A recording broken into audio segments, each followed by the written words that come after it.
Hey, fun fans! We're giving away a Devastator 3 keyboard and mouse combo courtesy of Cooler Master on YouTube for this month of June. All you have to do to enter is subscribe to Fun's YouTube channel and leave a comment on what you think about this year's upcoming game.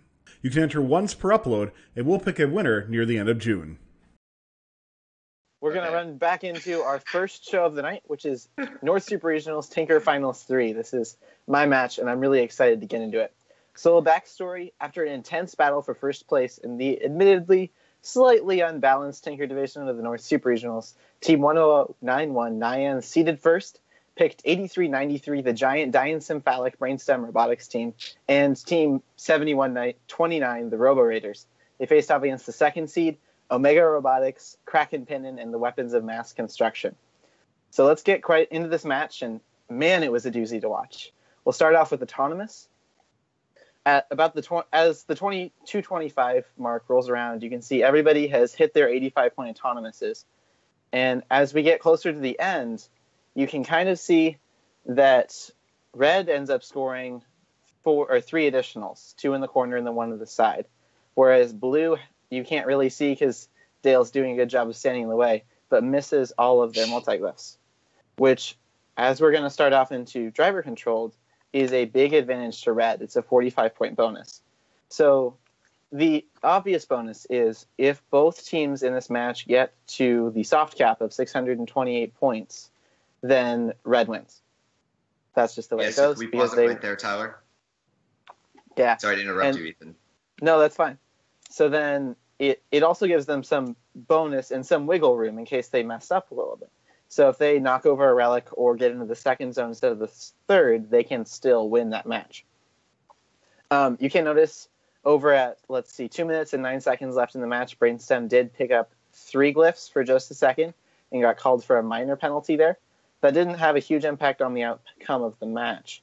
But so 83-93, the black robot in the corner.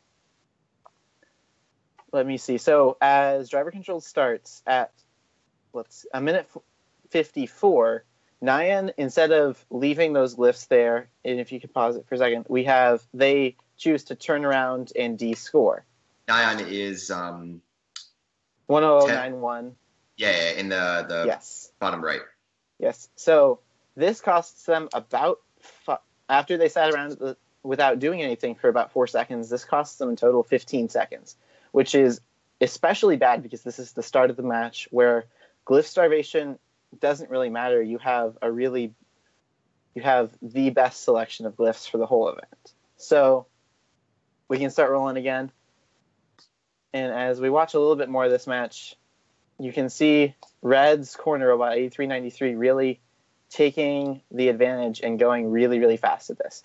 So Nyan has finished up scoring their side. In 20 seconds, they've done half the box. So yes, this is 83-93's match to win. So let's see here. Yeah, they are miles ahead of everyone else, and that they end up staying about a cycle ahead of Omega. So at about a minute 14, right as this rolls around, Brainstem's finished their cipher. Omega's a cycle behind. Nyan has 4 more glyphs, 2 cycles, and Kraken Pinnin has 5 glyphs. So at this point, 83-93 is going to score that first relic. So we can watch as they do that, and you still have 1091 kind of struggling. They are the slowest cipher in this match, spoiler alert, and it really ends up hurting them. Talking about Nyan? Yes. I mean, it doesn't really matter. They're ahead of everyone right now. I mean, ahead of everyone but Brainstem. Yes. And then, so here is kind of where we see some really intuitive defense. And if we can skip back to about 56 seconds left in the match, we can see, let's see here. Sorry, find my notes. So we really see some of the more intuitive defense in this match. So as we play forward a little bit, we can see that Omega has pinned those two 7261 has pinned those 2 gray glyphs against the wall that Nyan needs. And then Kraken Pinnin 8680 sweeps in, gets that first brown glyph, and then turns to grab that gray one. this instead of in taking the gray one right in front of their collector. So that means that they have stopped 1091 from grabbing those 2 grays that they need right in a row and delayed them those few extra seconds.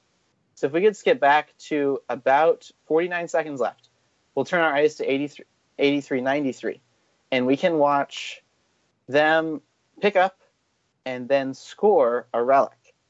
So as we noticed, Nyan 1091 has not completed their cipher, and there's about 45 seconds left in the match, which means they have just scored an early relic and rendered its score value as 0. So this is the moment that decides. Right there. Yep. So the Red Alliance just lost. They are 55 points down. Yep. And talking a little bit about the easiest ways that Red could have won this, which a lot of the audience thought they were going to do. The easiest way is they could have waited to score that relic. But I think the bigger issue here was Nyan's really oddly slow cipher. They were consistently really sub-minute 15 here throughout the whole event. And then they just took that long. And I think a lot of that was they drove really shyly, is the only way I can kind of describe it. They fell prey to a lot of defense. So especially played by 8680 and a little bit by Omega. So if they had jumped in a little bit, they had that 4 seconds of not moving at the start of the match, which could have hurt them a little bit, but I don't think made that big of an issue. And then descoring those glyphs at the start, spending 10 seconds on that will really hurt them, I think. Because right at the start of the match, that's when you need to be after those glyphs, because that's when you can grab them really, really quickly. And then they fell prey to that thing that Peter was talking about earlier, where at the end of the match, the glyphs are all starved, and you have to get them wherever they are. Yeah, and something I'll add to that is that when you have a game like we did this year, there might not be a lot of like typical defense being played, but there's a lot of subtle defense being played. Just someone bumping into you or going taking an extra turn or taking the gray glyph that was next to them instead of directly in front of them just slows someone down. Whether that's intentional or not, it is a form of defense. So I'd say to everyone who's watching, you kind of need to be aggressive when driving in a game like this, and usually you do in every game. My team has never driven aggressively ever in our life because we're too worried about breaking our robot. Mainly it's me. I'm the one driving. And I realized as soon as I got to NSR about 4 matches in, I either needed to drive like I stole my robot or I just needed to go sit down and go home, and you need to just get your robot in there. Yeah, typically, most robots are pretty strong. I was pretty surprised how strong a plastic robot is. You can take a few hits from the side. I mean, when you get to Supers Finals, your robot should be pretty stable. So, yeah, absolutely. And I think some of Nyan's kind of timidity was due to them really kind of trying to avoid Brainstem and letting them do their thing, which I respect. Brainstem was the better robot in this case. But I think it ended up hurting them a lot because if they had taken that initiative and jumped in, even if it cost 93 a few seconds, they would have ended up completing that cipher a lot earlier. And instead of them getting starved for glyphs, starving the Blue Alliance for glyphs. Yeah, right there, actually. That second right there, 103. If we want to go back, 103 to be exact. Nyan just sits there. Yep. They could have easily pushed that balancing stone and just forced him over. Nyan had a pretty big robot, if I remember correctly. I think...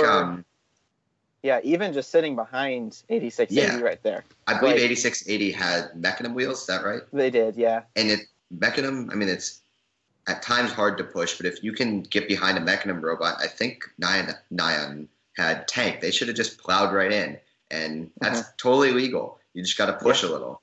But instead they waste a good amount of time going over to get one gray glyph and then having to loop back to get to get the other gray glyph. Yeah. I really think... Oh, sorry, go ahead. We saw a lot of that little micro defense from 8680, which is why I really like this match. And I don't even know if it was all intentional, but they did do a really good job of slowing down both of those red robots, even from playing in the corner. which is one of the advantages of playing in the corner as the slightly better team, which I don't know if they were, but I definitely have to agree with that.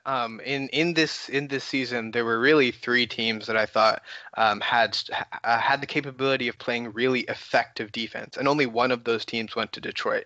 That team was 86-80. I mean, like, yes, you had the infamous redneck defense. You even had 7209 coming in there with their 6-inch wheels and really wrecking some havoc. But in Detroit, 86-80, both in obviously in NSR as well as at Detroit, proved that they were really capable of playing both an offensive but also a defensive game.